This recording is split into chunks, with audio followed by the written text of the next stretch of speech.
You know, shallow running crankbaits are a huge passion of mine. Designed a lot of the SPRO, Little Johns, Fat Johns, etc., etc. But it goes further back than that, and I kind of like to collect them. I'm not really a collector of shallow running crankbaits or old crankbaits, but I do like to collect the ones, especially the ones that mean something to me. So I was just going to kind of show you guys what is in my lure display in my office here at Missile Baits. Got a bunch of different stuff in here, and I don't even know where to start. So I'm going to just take this off. But before we even get into the box, check this out. These are some of the original chatterbaits by Rad. I'm messing with the focus here, but it's one of the original chatterbaits way back when they first started making them and selling them. That's what some of those are. Those are pretty cool.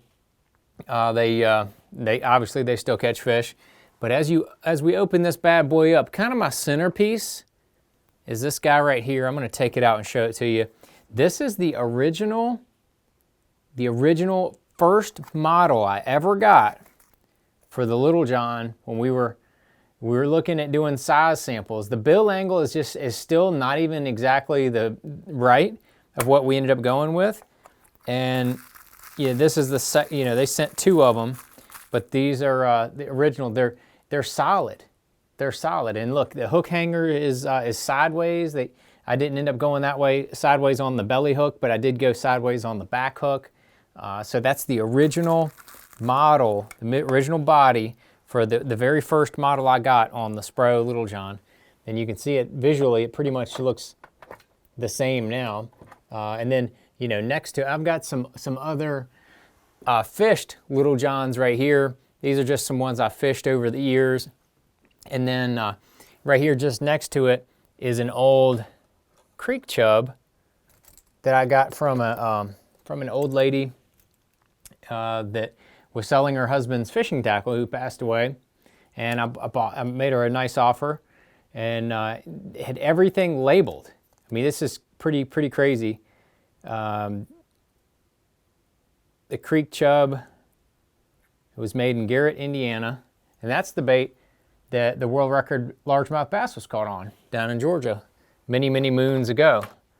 So that's kind of cool, I think. We got the old jitterbug, a couple old jitterbugs, and then got to get into some of the collector's baits. This is one that a buddy of mine, Jeff Haynes, buddy of mine, gave me not too long ago. He is a huge collector of old crankbaits, and he knows much more. His collection is amazing, but he gave me this bad boy right here. This is an original Fred Young Big O crankbait, one of the basically original square bills. I wouldn't say it's the original square bill. I think the Balsa B2 is the original square bill crankbait, but it is a precursor to the original square bill, and it's got Fred, I don't know if you can see it, it's got Fred Young's signature on it, never been fished. He gave that to me the other day. I've known Jeff a long time, good guy. He still marshals for bass on occasion. He was at Pickwick this year and gave that to me. And then here's what I was talking about, the original Balsa B2. I have fished this bad boy quite a bit. It's got the brass line ties, and that thing it's Balsa. It's a Balsa B2. It's very lightweight, but yet it still has that belly weight. So it hunts and thumps real hard. I mean, even Takahiro Mori still throws this one. He has to find the old ones because he likes the old ones better than the new ones. And that's why I've got a handful of different ones. I've got this one right here, which is one of the wedge bills in a chocolate color. I mean, just craziness on that right there. And then I've got a couple, this is an old DKB1 Bagleys. I like a lot of the old Bagley stuff. This old DKB1, it just, I beat it to a pulp. I'll show it to you. I've used it in a number of top 10s early on in my career, and you can see I just beat that thing to a pulp. So I put her in the shelf and retired her. Put her in this shelf there, retired her. There's the missile next to it. But this here, these three are Lucky Craft moon salts. A friend of mine gave them to me. They're hard to find. I said, you know what, I'm gonna just stick them in there, leave them in there for a little bit. But going back to some old plugs, I'm going to show you something that I think is really cool. This is the original Charlio. This came out about the same time as the Freddo, a little bit after the Big O. It's called the Charlio. I mean, it's still in the package and everything. I threw this bad boy. I threw it. I wanted to see what it was all about. It does not have the same type balsa action as like a Balsa B2, but in its time, it was way ahead of anything else. A lot of tournaments were won on that big Charlio right there, and then the little brother, or should I say little sister, is right there, the Carino. It's just a smaller version of that same bait. I think it's really cool.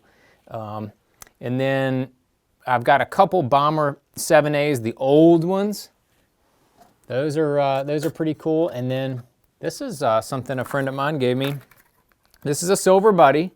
Nothing super special about that, right? Wrong. If you look really closely on it, it's got Buddy Banks.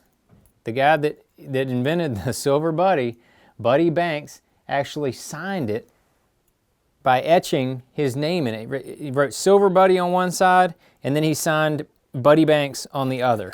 That is really, really cool to me. I just think that, you know, one of the early innovators of a whole lure category, definitely want to recognize that. Going one last old bait here. That's the Balsa. Oh, it's going to get stuck in there. There's a Balsa B3. That's the. I don't have one of the B1s in here. There's the B2, a couple B2s, and a B3, the a little bit bigger one. That bad boy will catch them still. And then there's the Lucky 13. You know, some of the old prop baits. Pose 400. Now this is one of the original Pose 400. These are not totally uncommon. These just mean a lot to me. Pose 400. I have caught a lot of bass on a Pose 400 over the years. Really like that plug. And if you compare it to, you know, like a DT 14, it is very, very comparable as far as the way it runs and the way it looks and everything like that. They're different now. They're differently weighted and all that. And then this plug in here. Uh-oh. See if I can get it out of there. It's stuck way down in there. This is a plug made in East Tennessee called the Ugly Plug. And it's called the Ugly Plug because it's ugly. I'm just kidding. A friend of mine, Tom Hall, gave it to me. He gave me a couple of them. And they are really, really, really unique. They run, you know, you think it'd run like 2 or 3 feet. That thing will run 5 or 6 feet, man. And it's got a huge thumping, I mean, it swims and thumps. It's a very, very unique bait. I should probably put it in my tackle box is what I probably should do. But I can't do it. I gotta put it in the box there. They don't make them anymore. The guy that was making them, he's passed away. I've got some other various old baits in here, but this other one right here is pretty cool. Mark Saunders that works here at Missile gave me this. This is one of the original Michaels. It's a little popper, but it was the precursor to the Rico. Before the Rico was out, the Michael was like the super detailed, hard to find, and this is, you know, goes back 30 plus years, over 30 years. It's a little Michael, got a little rattle in it, and that's one of the original Rico type poppers. It's not a Pop-R. Pop-R was way before that, but just very cool. And then got my little Earl, the Rattling Sudduth bait in there. I got one new in a package. I'm going to leave that bad boy in the package. I got a Zaragoza in there. That's you know, a head bait that would walk underwater. Pretty cool. And then I got to show this bad boy off. I beat it up and had to retire it. But this is a little baby pig. Baby pig, little pig dog, whatever you want to call it. It was made by a guy in Eastern Kentucky, and he made a number of baits. He passed away a number of years ago, but man, these things are ultra hard to find. I beat this thing to a pulp, had a top 10 and an FLW on it, cashed a bunch of other checks on this one particular bait. I've got a couple still left in my box, and I don't even hardly fish them anymore. Nothing out there fishes like this bait. It's very, very unique and pretty cool. I put him, he's got a special place in my heart, if you know what I mean. Special place in my heart. Oh, and one more. Gotta show you this guy. Now this is one that's still on the market. This is the Lucky Craft RC 1.5, but this is pretty much the very first one I got my hands on. Now this thing has got Rick Clunn's name on the top of it. My guess is that Rick, I need to ask Rick next time I see him, is what hand did he have in actually designing this bait? Because before this came out, square bills were not mainstream in bass fishing. You know, there was, guys that fished some balsa bee baits and DKB1s and some other types of flat-sided crankbaits, but a true square bill where the bait rolls it was not mainstream until this RC, not LC, RC 1.5. That was the original one. It came out, and they sold so many of these things, they actually had multiple Brinks trucks that they had to drive over to Rick Clunn's house to drop off all the money. And I have a feeling that had part of the problem why they did not continue to call it the RC 1.5, and they went to the Lucky Craft 1.5 because Rick Clunn's name was on it and they had to pay him a royalty. But anywho, this thing, I caught a ton of fish on it. And then I got other ones, I got a bunch of other ones, and I fished them and caught fish on those ones. But I remembered that this was my very first one that I ever had. And I mean, I played around with different hooks on it. I've got a number 4 Gamakatsu on the front and number 4 extra wide gap on the back. When it's hot, them fish just snap onto that back hook. I wanted it to have a little better hook up and landing ratio with that EWG.